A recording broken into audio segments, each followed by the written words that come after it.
All right, welcome to another episode of 30, Flirty, and Thriving. I am here today with Nurse Charms. Nurse Charms, go ahead and introduce yourself to our audience. Hey, Amber, thanks for having me. I'm very honored to be your guest. I am Nurse Charms. I go by Nurse Charms. My name's Charmaine, but I go by Nurse Charms. So I have been a registered nurse for a very long time. if I tell my age, if I tell how long, then you guys are gonna know my age. But yeah, I've had several positions from leadership, from bedside positions. I've worked at the hospital for 15 years. So yeah, I've been doing that a long time. And I'm an entrepreneur. That's the main thing I'm doing right now. I also went for my massage therapist license. I did that I completed that back in 2013. So I'm a registered nurse. I'm an entrepreneur. I also do the same thing as you. I'm a radio host and I don't do a podcast. I do more so, internet, Facebook Live, and YouTube broadcast. So I also do that. I'm a mentor, a business leader, just so many different things. But I love it. Awesome. So you do a lot. I love that you're an entrepreneur. I love that you've taken your nursing degree and then gone on to become a massage therapist, which obviously is still all about health and wellness and keeping people nice and healthy and all of that. And then, pursuing your business endeavors and getting people to talk like you have been doing. Has it been every single day that you've been hosting these Facebook Live conversations? Yeah, pretty much. I'm up to like my 24th episode. Yep. That is commitment. That is dedication. All during the quarantine, I had to find something to do. My business was mandated to close. Massage was ordered to close back March 15th, I think it was. So yeah, we haven't been open. We're still not open. And I'm not going to be out here illegally doing massages. I want to open when it's safe, and I can create a safe environment for my clients. Because how would that look? I already have the long time nursing background. Then what do I look like out here? Doing massages, and we're in the middle of a pandemic. So, I'm just waiting. And so I'm like, what can I do? And, I'm just like, well, let me just pivot back into nursing and, just totally focus on, COVID and different aspects of it, entrepreneurs, finances, definitely health. So I've just been interviewing so many different people, and it's been great. I've been getting lots of engagement. And it's been great. It's just inspired me. And, it's put more eyes definitely on, what I'm doing and stuff. So I've been getting different offers to, different opportunities. So it's just been great. Yeah, you've been doing a great job. I mean, I love your Facebook. You post a lot of facts about what's going on. There's not a lot of opinionated statements coming from you. They are simply facts, the information. And it's funny because I'll see people in the comments trying to negate what you're saying or trying to argue, or they can't. Like, you're literally just stating the actual facts. Right. And it's been a huge source of information for me throughout the quarantine. Because I feel like the news is kind of biased, and the media is obviously biased as a whole. People on social media have very opinionated statements, but yours is very matter-of-factual, and I really appreciate that. So, and a lot of it is information that maybe the media isn't publicizing. So it's been kind of like little known information, which I really appreciate. So, for those listening and watching this, you should definitely give your Facebook page a shout out so people know how to find you. Yes, Nurse Charms, all social media platforms, on Instagram, on Facebook, and on Twitter. Nurse Charms, you see it right there on the screen. Perfect. So, but all one word, like on Instagram, obviously, right? Yeah. Mm-hmm. Okay. So you started your career as a nurse. Obviously, you went to school for that. You're like, okay, I'm going to be a nurse, and, got into that. At what point did you decide, okay, I want to do something else. Like, I want to do something more. I want to become an entrepreneur. I want to have my own business. I want to start. At what point did that kind of happen after? Well, growing up, I saw that my father, he is an engineer and he also owns a business. So, I had the entrepreneur through my bloodstream, I guess I would say, so I was destined, I did the whole lemonade stand, Girl Scout cookies, all those kind of things that, build you up to knowing what it's like, to run a business, so to speak. So, I knew I wanted to do nursing, right? That was in my blood. Also, it's like I was born to be a nurse. So I had to figure out, how can I still practice healthcare but run a business at the same time? Because, being a registered nurse, you can't really, you know, run a business and see patients on your own. You have to work in collaboration with a physician or be what they call a nurse practitioner. So I couldn't really own my own business as a nurse unless I did something like home care, and I really didn't want to do that, just like a lot of liability with that. So I decided, and then I love health promotion. I love to teach and educate and teach people what they need to do to stay healthy. So I'm like, massage, I was like, oh, this is a no-brainer. And then my mom, she would always give me massages when I was a child, just to kind of calm me down and help me sleep. So I knew what the therapeutic touch of massage was like as a child. So it was just kind of I'm kind of random, I guess you could say that about me. It was just like on a weekend, one night, I was up late and I was just surfing on the internet and I was just looking up, massage, like how much they make, what type of programs are available, and, the steps that you need to take to become a massage therapist. And so then one day, I just pursued it. I went to one of the schools. I spoke to, an advisor, and it was just like the rest was history. And so I was actually going to school for that in the evenings while I was at the hospital, working as a nurse. And like I said, I started off at the bedside, but I always say that I went through the food chain pretty quickly. I got so many different promotions, and like by the end of it, I was like nursing supervisor, I was a manager, like I've done it all. And the only thing about those type of positions, they're not guaranteed. Once they start doing budget cuts, they start eliminating management, pretty quickly. So I kind of saw the writing on the wall. So I was just like, and then my massage business was really booming. I had 6 therapists. So here I am at the hospital working, and then I got 6 therapists, at my massage business working, and, I'm on the phone trying to, put out fires or just, trying to manage them. And it was just becoming overwhelming. I was like, you know what? And then I could just see them doing budget cuts. So I was just like, you know what, now's the time, just go full force with your massage business. So I did it. And, here I am today, still running my business. So, Wow. I know. Yeah. So it's a huge blessing. Every time I think about it, I'm just like, wow, thank you, Jesus. Yeah. So the massage therapist and the nursing kind of align to me because it's health and wellness, but then you Right. get into like radio hosting and hosting conversations, whether it's a podcast or Facebook Live. When did you decide? Have you always been really comfortable in front of the camera or public speaking, or at some point did you decide that you wanted to explore that? How did that come to be? Well, in high school, I took acting, right? So I was becoming comfortable. I was comfortable with being in front of the camera, that type of thing, in high school as a teenager. So it was just kind of in me, you know what I'm saying? I never knew, I never would have known that, wow, you'll be a radio co-host, or, you'll be producing TV shows, you'll have your own TV show. I never thought about those things, but of course I always had those aspirations in the back of my mind, maybe one day, but I just got the opportunity. So I just ran with it, so I didn't have any training, I'm not a journalist. I never went to school for it. But, it's one of those things that you can kind of learn quickly, especially if you're used to public speaking.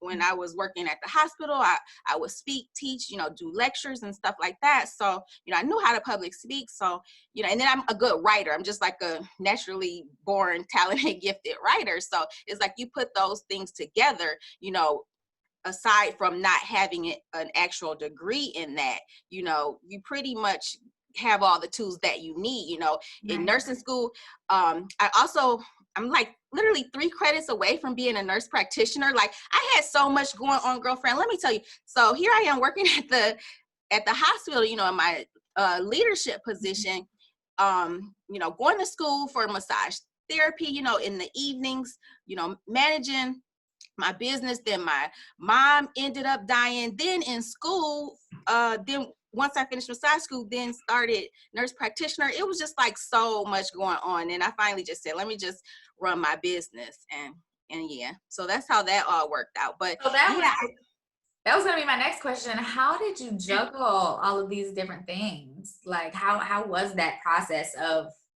okay, I had this, I had this, I had this, all this going on? Well, I don't have any children and I've never been married. So, you know, that allows me to have, you know, more time. So from that standpoint, basically is just kind of staying organized in terms of keeping a schedule and, you know, keeping up with everything you have to do, meeting your deadlines and stuff. And so, you know, in your cell phone, you can just put all different types of alerts and stuff like, okay, you got to be here, you got to do this, you need to study for this paper. So that's how I'm very detail oriented, and like my cell phone is like loaded with thousands of appointments. So that's how I stay organized. Okay. So let me ask you this, and let me know if it's too personal, but this is 30, Flirty, and Thriving. So we got to touch on this a little bit. But the fact that you said, well, I'm not married, I don't have any children, obviously you're a very educated, strong, independent, driven woman. So my question is kind of a two-part question. One, do you not have a husband and children because it's just never been something you aspired, you're whatever, or do you feel like it's been a challenge for you finding a man who can keep up with a strong, educated, independent, driven woman? Probably a little bit of both, but I've always been in a relationship. Like, there's never been a time like if I wasn't in a relationship, is maybe just a couple months or whatever. So really never had like any breathing space or whatever. But yeah, sometimes it is a challenge, you know, in dating for, you know, women who are, like you said, you know, driven entrepreneurs, because it's like, that's my priority first, you know what I'm saying? Mm-hmm. And so then you're trying to fit in a relationship, and then that's when the challenges come, and, you know, people feel like they're being neglected, you know, you're trying to meet their needs, but then you're trying to pursue your goals. So I would just say, you know, when dating, it's always good to meet somebody that's, you know, on the same playing field as you, you know, like, these are my goals, you know, A, B, and C, you know, what are yours? And, you know, how do we, you know, relate to each other so that we're supporting each other, but, you know, still balancing our time as, you know, with one another. Right. Okay. So, what do you feel like when you decided, obviously on a whim, to kind of get your massage therapy license, and then you decided to start a whole business off of it? What were some of the challenges you faced in starting that business? Like, did you know what you were doing? What type of research did you have to do? Like, how did it come from? If most people would just get their license and go work for somebody, what was the process like for you? Well, like I said, I always knew that I wanted to be an entrepreneur. After I got my license, I worked for somebody like about 3 months, and then I was just seeing how much business I was getting, and I was just like, you know, let me just work for myself. So that didn't work for too long. So, you know, I left them and I just started my, you know, it was just about just having faith and just having, you know, just confidence. And yeah, I'm self-taught, you know, I just learned a lot on my own, research, talked to people, you know, I had a few mentors. But yeah, I just knew that I wanted to do my own thing. I am literally a boss. When they say people are bossy, like, that's just like my personality. You know, I feel like I have one of those type A personalities. Like, I like to be in control. I like to be telling people what to do. I like to do things when I want to do them. So, yeah, it's hard for you to really be an employee when you have that type of attitude. That's why I probably got all those leadership positions, you know, when I was in nursing, because I stayed at the bedside for, let's see, I was 2 years. I started out, you know, from school, 2 years into the ICU, and then after that I was on the rapid response team. So if any emergencies in the hospital, any codes, then, you know, I was the person that would go run to that emergency. Then from that, then I went into all leadership. So I was at the bedside, I would say about 4 years. And I've been a nurse. I'll just let you guys know, I've been a nurse for 18 years. So I was at the bedside and the rest were all leadership positions. So, so that's just how it's been. It's like, drawing all that experience, you know, from leadership, it helped to propel me and help to make me comfortable with running my own business. You know, I got a hospital budget. I got a unit budget, you know, so that kind of prepared me how to run my business budget, you know, how to hire. I had to hire people. I had to fire people, you know, when I was a nurse leader. So I learned all of those skills, you know, just how to conduct meetings, you know, conferences and, you know, team building, all of those different things I learned from the hospital. So it was a good thing. And, you know, I just felt like the time was right, you know, just take all your skills and do your own thing. For sure. So you talked earlier about how because of COVID, you had to shut down the massage therapy, and then you started keeping yourself busy by doing these Facebook Live talks. How else has COVID affected you, your entrepreneurship, your business, and your life ultimately? Well, from my business, you just being closed down since March 15th. That's a long time. You know, here we are.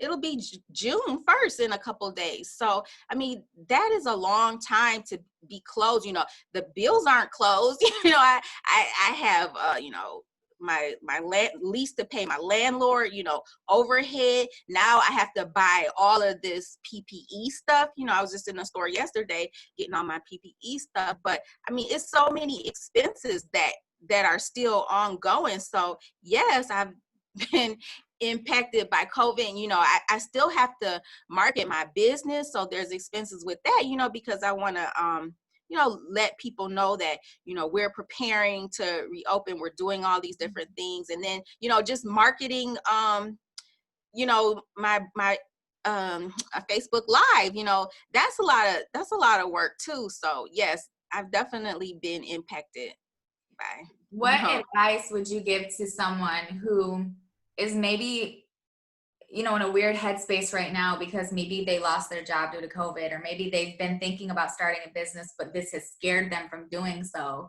because of the uncertainty? Do you have any advice for people trying to figure out what to do in this crazy time?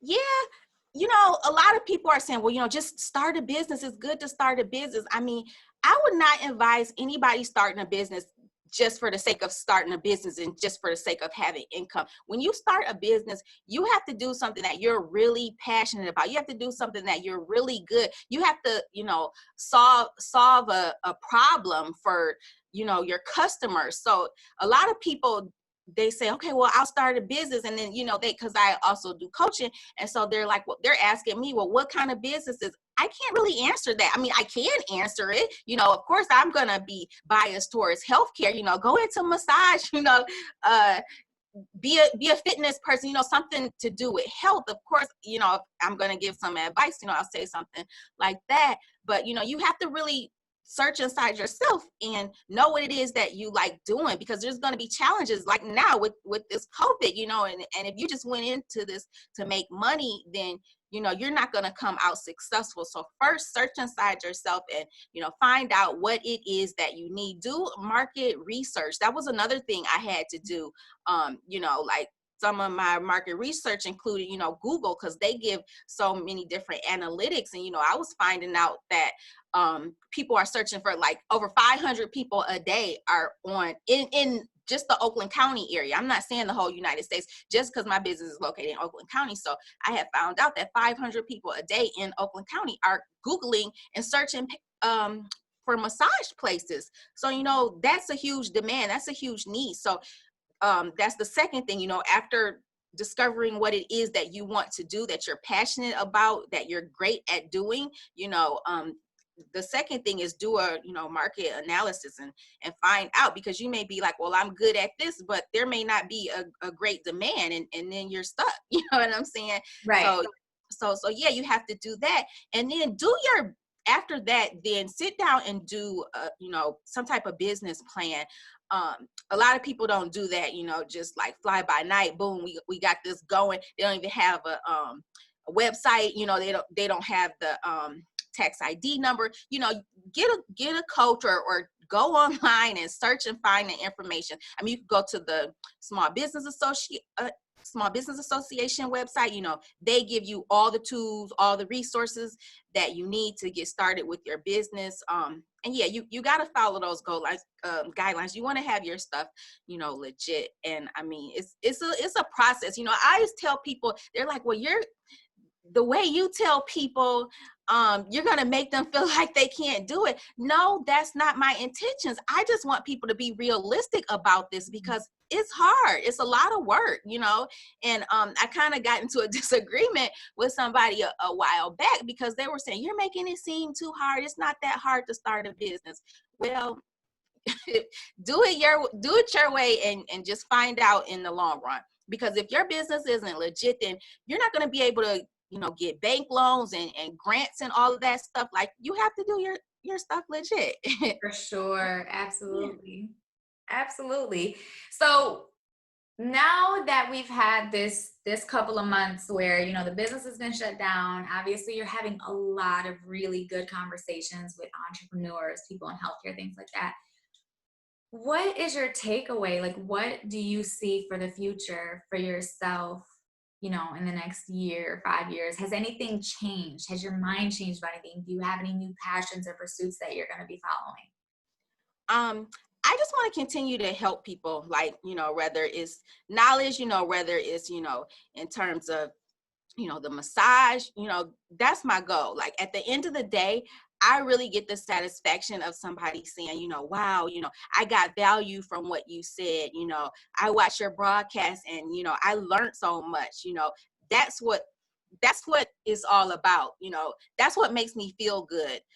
Even above, my salary or income that I'm making, just knowing that I made a difference in the life of someone else, that provides me a lifetime of gratitude. And that's really what it's been about for me. You know what I'm saying? Because when I'm gone, and I want my legacy to carry on. And when people talk about me, I want them to say, she was just always, giving us the updates and, teaching us. And she was always, leading by example. I want those type of things to be said about me. So, you just got to go hard. You got to believe in yourself, continue to have faith, and just keep pushing forward. It's going to be so many challenges, but don't let that beat you up or get you down.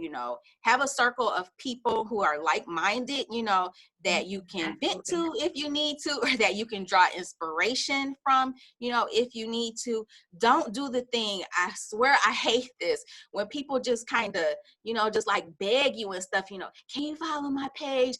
Can you purchase my product? Don't do that. Just put your stuff out there. If people like it, people value it, they're going to come to you. You should never have to beg. Like, I know you follow me, and the main thing that you've been seeing is, like, I've just been really giving information and educating. Like, I don't even really push my business. I have a whole Facebook page for that, and Instagram, and I push, if you're following those pages, yeah, I push my business there. But like on my personal page or on my Nurse Charms page, like, I'm not always just trying to sell to people, sell, because people don't like that. They want to see that you're genuine, and just let them come to you. They'll see you out there, see what you're doing, and then they'll just say, wow, you'll become an authority and an expert, in your own right, and then people will just come to you. So you don't have to be so pushy. Absolutely, that's a turnoff. And I was having a conversation yesterday, and this girl, she said, "People buy people, not products," which I've said in 10 different ways, but I've never said that exact phrase. And I loved what she said, like, people buy people, not products.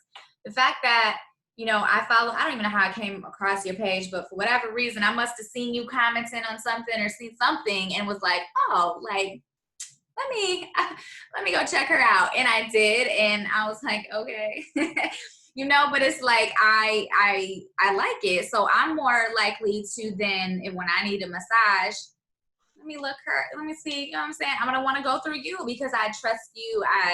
You know what I mean? And I think that, like you said, people who have to beg for support, they turn a lot of people off, and Right. they are not taking the opportunity to really just kind of sell. I don't want to say necessarily sell themselves, but that's kind of what it ultimately boils down to: is what does your brand represent? What is your value?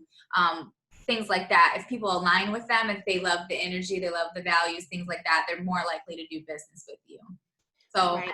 I think that makes a lot of sense. Now, I want to ask you, as someone who is in healthcare and or has a healthcare background, what do you see for the future for us, the world, the economy, people, after COVID? Do you see life returning to normal? Do you I see a lot of these precautions and provisions that businesses are having to put into place in order to open back up? Do you see them sticking around for a long time? Do you think they're temporary? I mean, what is your professional opinion on that?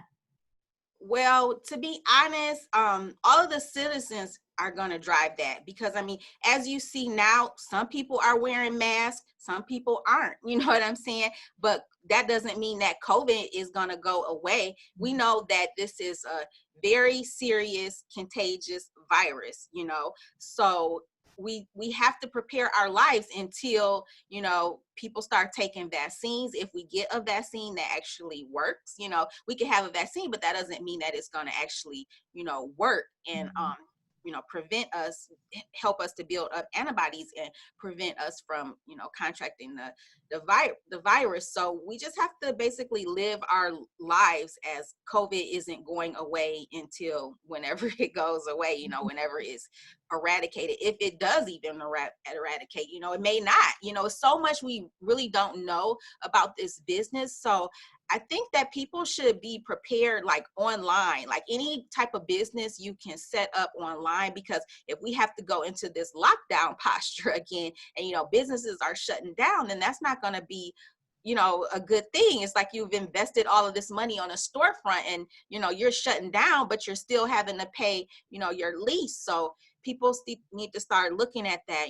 What type of business can you start online? Do online sales. And speaking of online, I didn't even talk about my business, Pure Apparel. So let me just mention that right quick. Oh, wait a minute. Okay. Yeah. Got it. Yep. I love to wear t-shirts. I love to wear comfy t-shirts, and I love to wear t-shirts are a form of expression. You see all different types of, like I got on one of my it says trusting God all day, every day. You can't see it, but it's one of the t-shirts from my product line, Pure Apparel.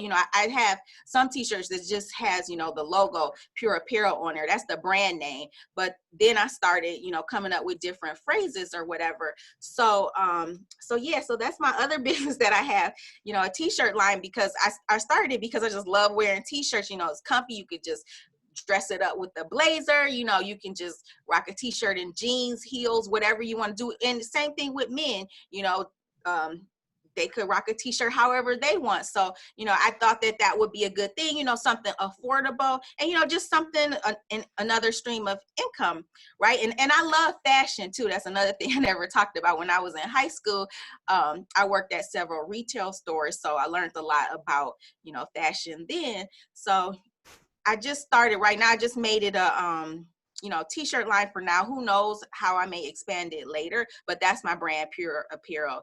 And yeah, I'm on Amazon. I'm privileged enough to get accepted into their Amazon merch program. So that means that Amazon does everything. I just send them the artwork and they sell it. They make it, they ship it out.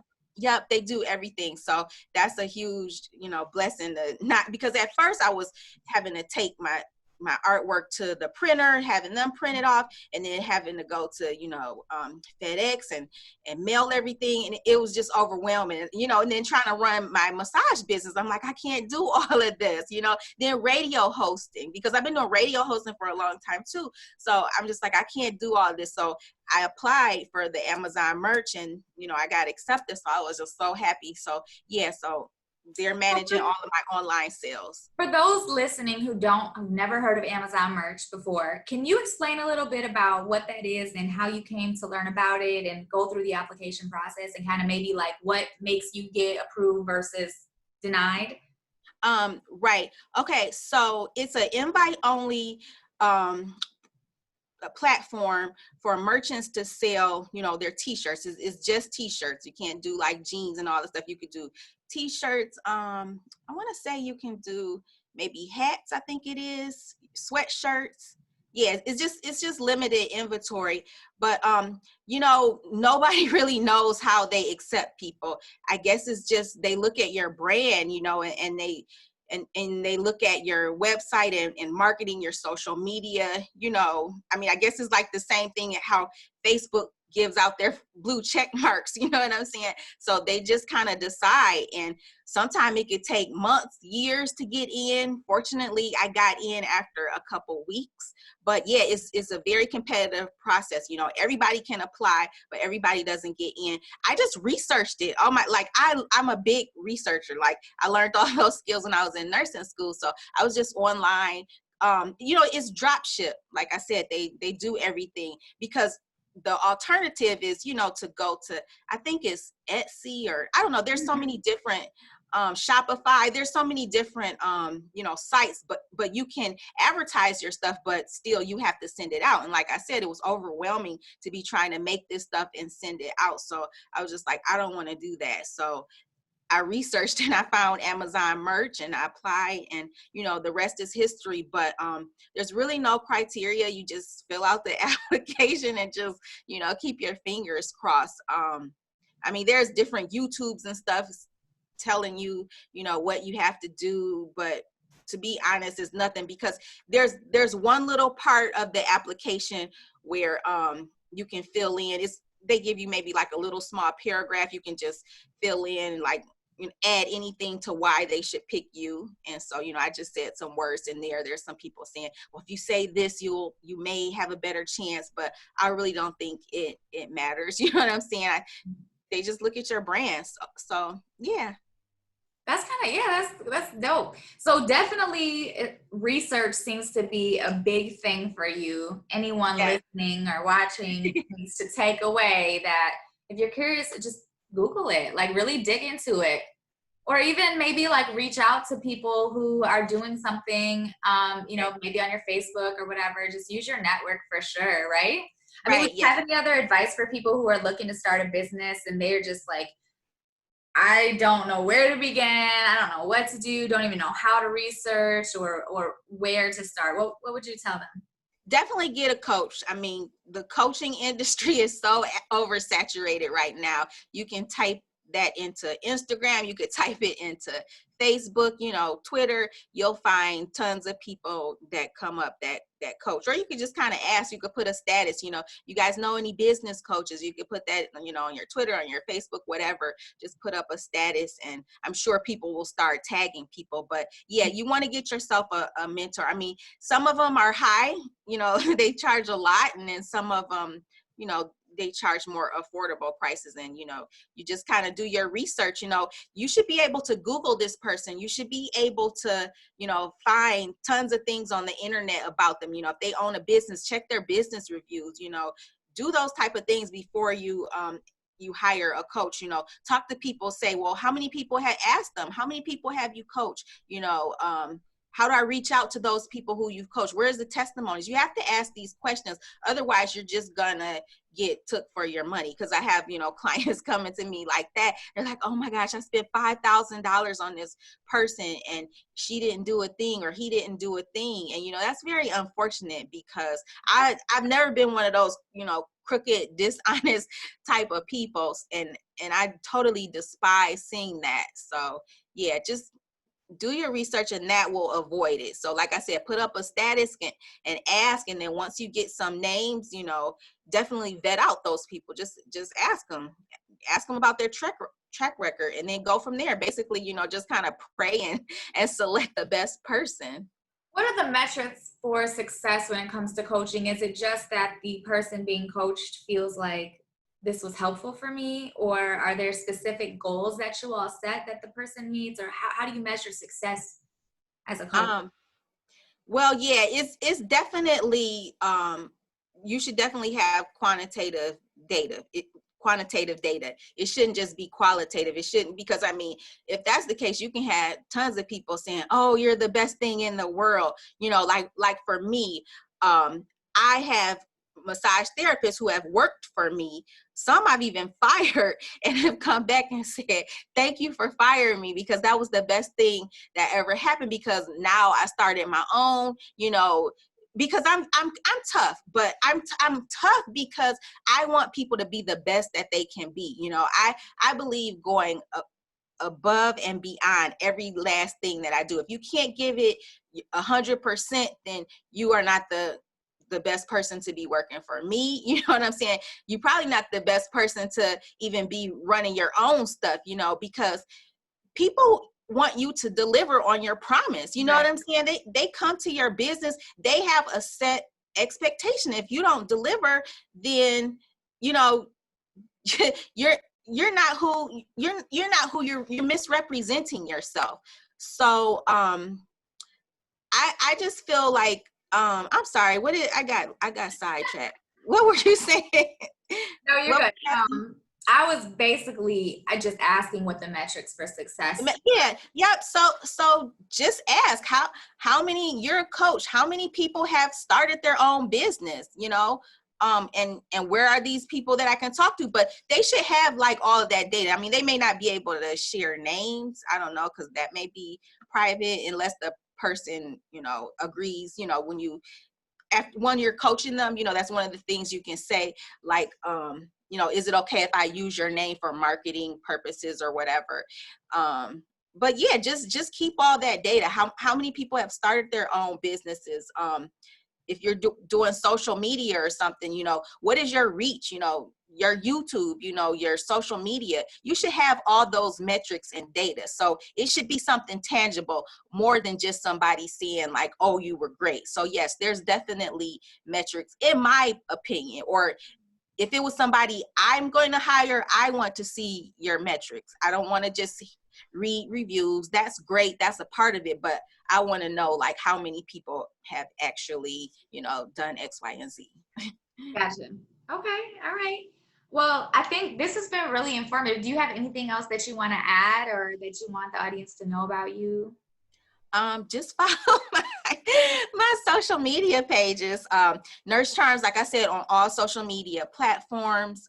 Also have a website called nursecharms.com. That's kind of catchy and easy to remember. So call nursecharms.com. My business, Gold Standard Massage Clinic. We're not open now. We're not even taking appointments now because we don't know when we're gonna open. But still, just, you know, follow us on all social media platforms. You know, just to keep updated. You know, Facebook and Instagram, Gold Standard Massage Clinic. And then if you need some gear, Pure Apparel. We're on Facebook, we're on Twitter, we're on all of that. Basically all social media platforms. You can find my businesses: Gold Standard Massage Clinic, Nurse Charms, and Pure Apparel. That's it. This is a side question, but how do you keep up with all of them accounts? Girl, I also manage. I manage about 10 social media accounts, and it's rough. So three of them are my own, and then the rest are other people's social media accounts. But yeah, it's hard. I was just doing that a few days ago. I just try to set them all up on scheduled posts. So 3 times a day, you know, just plug it in. I do 8 a.m., 1 p.m., and 8 p.m. There's data that shows that people are on social media, you know, those times. But I also, like, again, Google, they give you all the analytics, so you can just base it on your website. Oh, I have 3 different websites. Let me see: goldstandardmassageclinic.com, callnursecharms.com, and it's mypureapparel.com. Yep. So Google Analytics, they'll show you all of that stuff. They even tell you like the call volume, and that's so cool. It could tell you, you know, the times of the day that your business is busiest, the most, based on calls, in terms of people who are on your website. So that's how I kind of came up with 8 a.m., 1 p.m., and 8 p.m. So, yep, I just go through and, but the even more difficult, challenging than that is coming up with content. You know, you have to have quality content. You have to have high quality photos. You have to have content. You know, you can't just throw anything out there. So that's another challenge, just getting the content and then posting it and being consistent. So it's a challenge. And that's why I try to teach people, educate and inform people on these things when they're starting a business. You know, you start looking at all of these aspects of it. It's more than just, okay, boom, I have a business and I want all my friends to support me. No, it's a lot more than that, unless you're gonna, you know, hire off all these people. You know, your photographer, you need to stay in front of the public. So you need to have, you know, graphics, and you need to have pictures and photos. So who's going to do your videography or your photos? You know, who's going to do your social media? You know, who's going to keep up with all your documents to make sure you're legit? You know, your finance, your accounting. It's so many different things. And when I start telling people, it's like, oh my gosh, it's so difficult. It's not, but just be realistic about it. Right. So yeah, it's a challenge. So like I said, I'm very detail oriented and I'm very organized. So I just plan out, you know, my posting schedule and go from there.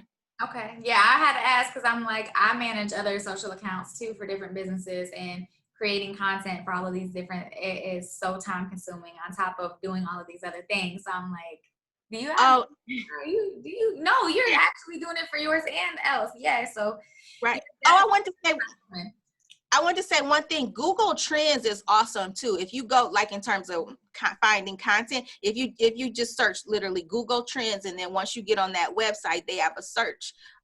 You could type in something, or it actually gives you like 1 through 20, all the trending topics, you know. So that's some content that you can use to, you know, put out there. And, you know, you always want to do something engaging. So what are your thoughts about this, or describe this, or how does this make you feel? Use that type of strategy. Don't just put out something, because people will just keep scrolling. And don't just try to, like you said earlier, don't just try to push your business. Right. You have to provide content for them. It has to be something that that's for them, not for you, not for them to come and do business with you. But yeah, this has been great though. Thank you so much for coming on. Yes, thank you for having me. You're so wonderful. I appreciate you. I admire everything you're doing. So I know definitely people should, you know, keep up with you too. Thank you. I appreciate that. And I'm looking forward to after quarantine. I'm like, last October, we hosted the 9 to Thrive Women's Empowerment Conference in Detroit. And hopefully we can do something like that again in the future. Obviously, COVID's going to prevent that from happening. I know. I would love to have you a part in whatever. Yes. Empowerment stuff we do in the future. Yes. Awesome. I'm definitely down. Yes. Okay, perfect. Well, thank you so much again. You are welcome. All right. Have a good day. You too. Bye-bye.